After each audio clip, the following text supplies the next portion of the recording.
नमस्कार विद्यार्थी मित्रांनो, एनएक्स मराठीच्या एका नवीन व्हिडिओमध्ये मी अजय तेलंग आपले मनापासून स्वागत करतो. नोकरीच्या शोधात आहात तर मित्रांनो, आज मी तुमच्यासाठी अशा भरतीबाबतची अपडेट घेऊन आलोय, ज्या भरतीची जाहिरात आरोग्य विभाग यांच्यामार्फत जाहीर करण्यात आलेली आहे. स्टाफ नर्स आणि ट्युटर यासारखी पदे भरल्या जात आहेत. बीएससी नर्सिंग तसेच जीएनएम शिक्षण पात्रता असणाऱ्या विद्यार्थ्यांना इथे अर्ज करता येणार आहे. ऑफलाईन पद्धतीने अर्ज भरायचा आहे. त्यासाठी अर्ज करण्याची शेवटची तारीख 31 जुलै 2025 पर्यंत देण्यात आलेली आहे. तेव्हा दिलेल्या तारखेपर्यंत तुम्हाला या पदांसाठी अर्ज सादर करून घ्यायचा. तर आज आपण या पदांसाठी असणाऱ्या एकूण रिक्त जागा, पात्रता, वेतन, निवड प्रक्रिया, परीक्षा आणि अर्ज सादर करण्याबाबत संपूर्ण माहिती या भरतीबाबतची आजच्या व्हिडिओच्या माध्यमातून स्टेप बाय स्टेप बघणार आहोत. त्याकरता संपूर्ण व्हिडिओ शेवटपर्यंत नक्की बघा आणि महत्त्वाचं म्हणजे आपल्या एनएक्स मराठी यूट्यूब चॅनलवर नवीन असाल तर आता चॅनलला सबस्क्राईब करून बाजूची नोटिफिकेशन बेल प्रेस करून घ्या. कारण अशाच नवनवीन भरतीबाबत अपडेट रोज आपण या चॅनलवर देत असतो. तेव्हा चॅनलला लगेच सबस्क्राईब करा आणि काही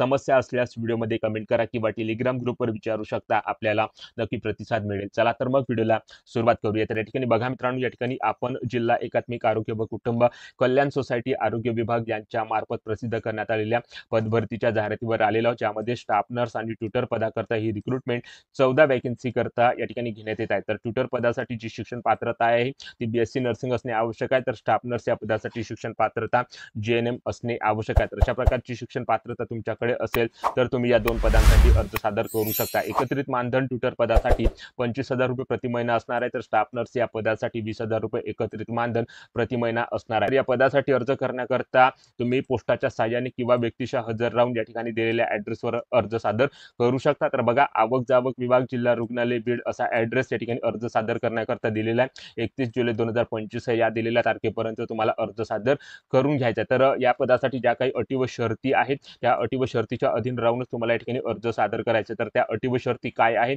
त्याची थोडक्यात माहिती मी देण्याचा प्रयत्न करणार आहे आणि शेवट अर्जाचा नमुना या जाहिरातीसोबत जोडण्यात आलेला आहे. तर तो अर्ज कशा प्रकारे या ठिकाणी भरायचा त्याची सुद्धा माहिती मी थोडक्यात देण्याचा प्रयत्न करणार आहे. तर व्हिडिओ शेवटपर्यंत बघत राहा, जेणेकरून या पदभरतीच्या ज्या काही अटी व शर्ती आहेत त्याची माहिती घेण्यास तुम्हाला कसल्याही प्रकारची अडचण इथे जाणार नाही. तर बघा मित्रांनो, ही जी पदे आहे ती निवड कंत्राटी स्वरूपाची पदे आहे. त्यावर कायमपणाचा हक्क उमेदवारास या ठिकाणी गाजवता येणार नाही. तर अशा प्रकारची अट इथे देण्यात आलेली आहे. त्यानंतर वयाची अट जी आहे मित्रांनो ती 18 वर्षापेक्षा कमी नसावी आणि जी कमाल वयोमर्यादा आहे ती खुल्या प्रवर्गासाठी 38 वर्षापर्यंत देण्यात आलेली आहे. मागास वर्गांसाठी 43 वर्षापर्यंत वयाची अट असणार आहे. आणि स्टाफ नर्स पदाकरता जी निवड प्रक्रिया होणार आहे ती महिलांकरता 90% असणार आहे. तर पुरुषांकरता 10% या ठिकाणी असणार आहे. तर त्या संबंधित उमेदवारांनी काउन्सिलकडे नोंदणी करणे आवश्यक आहे. पूर्वनोंदणी तुम्हाला जर करायची असेल तर त्या ठिकाणी प्रमाणपत्र जोडणे आवश्यक आहे. तर अशा प्रकारच्या काही अटी व शर्ती इथे देण्यात आलेल्या आहेत. तर या पदभरतीच्या ज्या काही सविस्तर माहिती आहे, जाहिरात आहे, पात्र अपात्रतेची यादी, निवड प्रतीक्षा यादी आहे आणि ज्या काही माहिती तुम्हाला या ठिकाणी दिल्या जाणार आहे ती जिल्ह्याच्या संकेतस्थळावर उपलब्ध करून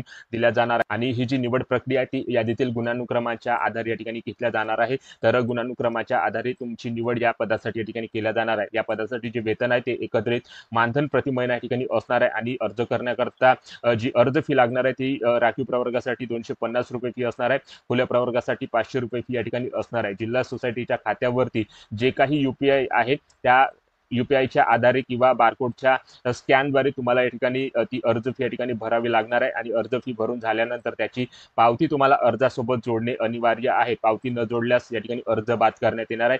याची उमेदवारांनी नोंद घ्यायची. जे उमेदवार या ठिकाणी अर्ज सादर करत आहेत त्या उमेदवारांनी आपले लहान कुटुंबाचे प्रतिज्ञापत्र सुद्धा जाहिरातीसोबत दिलेल्या विहित नमुन्यामध्ये जोडणे आवश्यक आहे. तर अशा प्रकारच्या काही अटी व शर्ती या पदासाठी इथे देण्यात आलेल्या. तर या अटी व शर्तीच्या अधीन राहून तुम्हाला अर्ज इथे सादर करायचा आहे. आणि या अर्जासोबत कोणकोणती कागदपत्रे तुम्हाला जोडायची त्याची सुद्धा माहिती इथे दिलेली आहे. तर बघा, रक्कम भरलेली पावती, जन्मतारखेचा दाखला, शैक्षणिक अर्हता संबंधीची आवश्यक कागदपत्रे, गुणपत्रिके, त्याचप्रमाणे जात प्रमाणपत्र, त्यानंतर आधार कार्ड, अनुभव प्रमाणपत्र, पासपोर्ट आकाराचे 2 फोटो, झेरॉक्स प्रती सांख्यित केलेल्या त्या अर्जासोबत या ठिकाणी जोडणे आवश्यक आहे. तर शेवट बघा मित्रांनो, या जाहिरातीसोबत अर्जाचा नमुना इथे जोडण्यात आलेला आहे. तर अर्ज कशा प्रकारे या ठिकाणी भरायचं त्याची सुद्धा मी माहिती थोडक्यात देण्याचा प्रयत्न करणार आहे. तर बघा मित्रांनो, तुम्ही ज्या पदासाठी अर्ज सादर करत आहे त्या पदाचे नाव इथे लिहून घ्यायचे आहे. त्यानंतर या ठिकाणी तुमचा कलर, पासपोर्ट साईजचा फोटो इथे चिकटवून घ्यायचा आहे. त्यानंतर या ठिकाणी तुमचं जे काही पद आहे, ज्या पदासाठी तुम्ही अर्ज इथे सादर करू शकत आहात त्या पदाचे नाव इथे लिहून घ्यायचे. त्यानंतर तुमचे पूर्ण नाव, तुमच्या वडिलांचे पूर्ण नाव, त्यानंतर तुमची